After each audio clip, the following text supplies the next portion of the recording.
Olá, alunos, tudo bem? Dando prosseguimento à nossa unidade 1, vamos estudar agora decisões de investimento. As decisões de investimento de capital, também chamado orçamento de capital. O que seria então o orçamento de capital?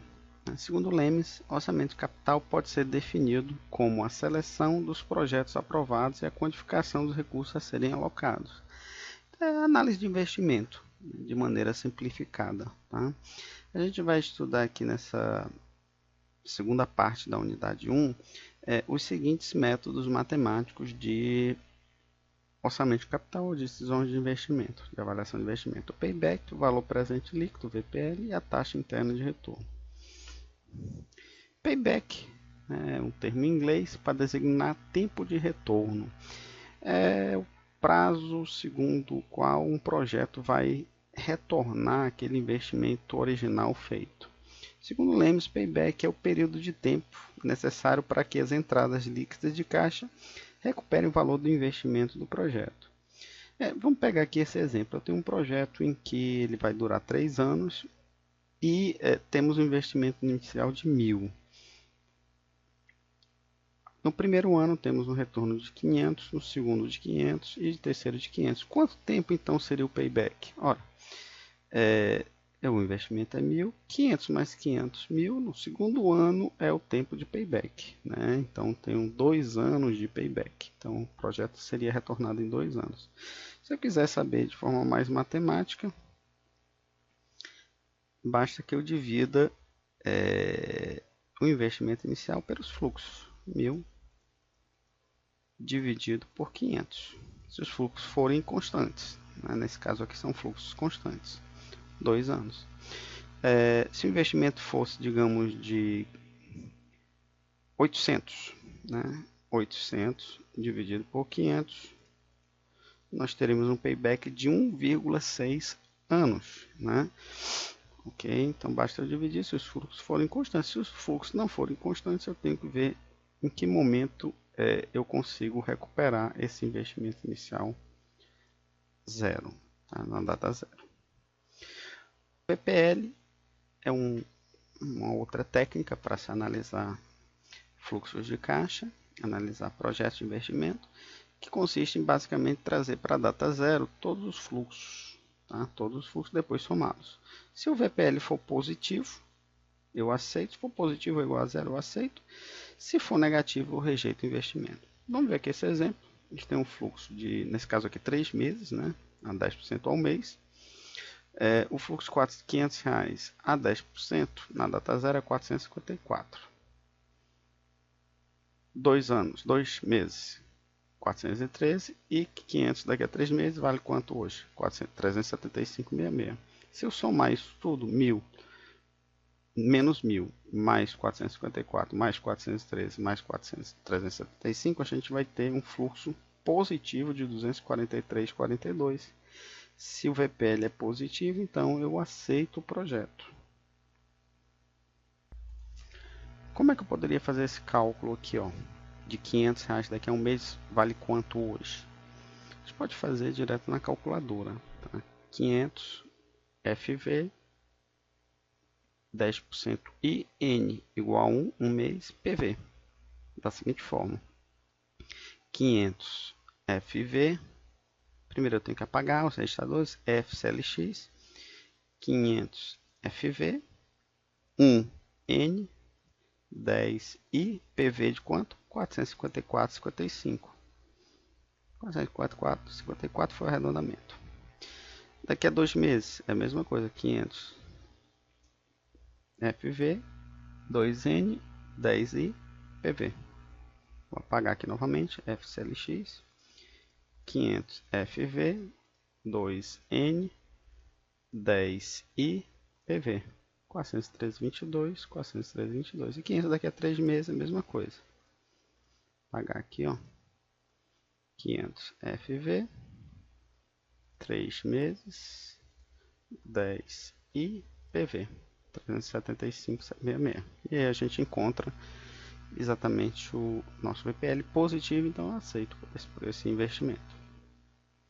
A taxa interna de retorno é a taxa, teoricamente, é a taxa que os descontos igualam o valor presente líquido das saídas.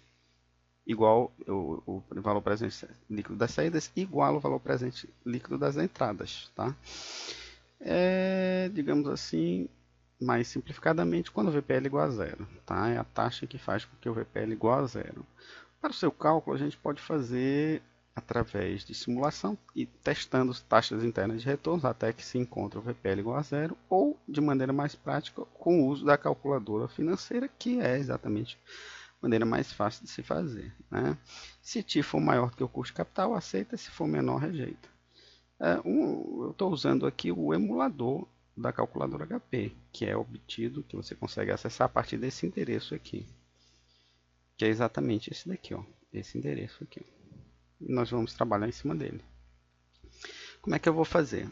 Os passos na calculadora são esses, eu vou repetir para a gente encontrar tanto o VPL, já vai dar direto o VPL, quanto a taxa interna de retorno. Então, o primeiro passo é apagar os registradores, FCLX, depois entrar negativamente no investimento inicial, 1000 CHS GPV, entro cada um dos fluxos, 500 GPMT, 500 GPMT, 500 GPMT, entro a taxa 10i e peço o VPL, FPV. Eu encontro o VPL, que em inglês é o NPV.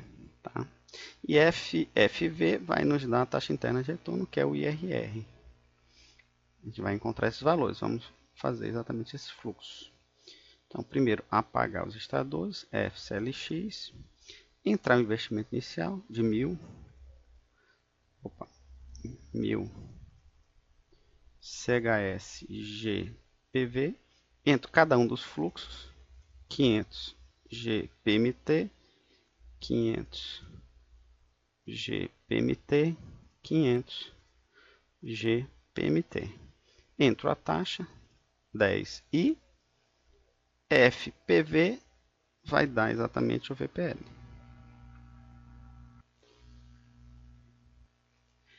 VPL de 243,43. 243,43. Taxa interna de retorno FV 23,38%. 23,38%. Acima dos 10% que eu exijo. Então eu vou aceitar o projeto. Então a gente fez aqui para 3 períodos, né? Podemos fazer para mais, bastaríamos entrar mais fluxos.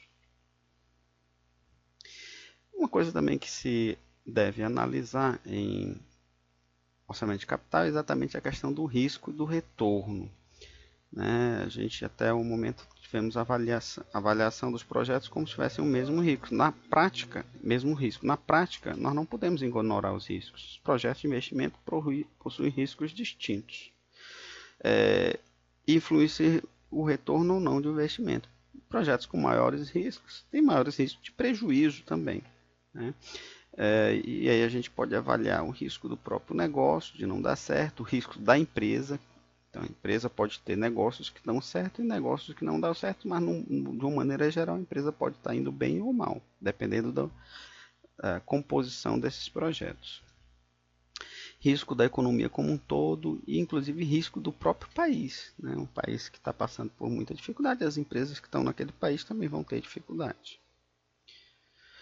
Uma das formas de se analisar isso é através de análise de sensibilidade, é o que a gente vai ver aí na sua apostila, tá?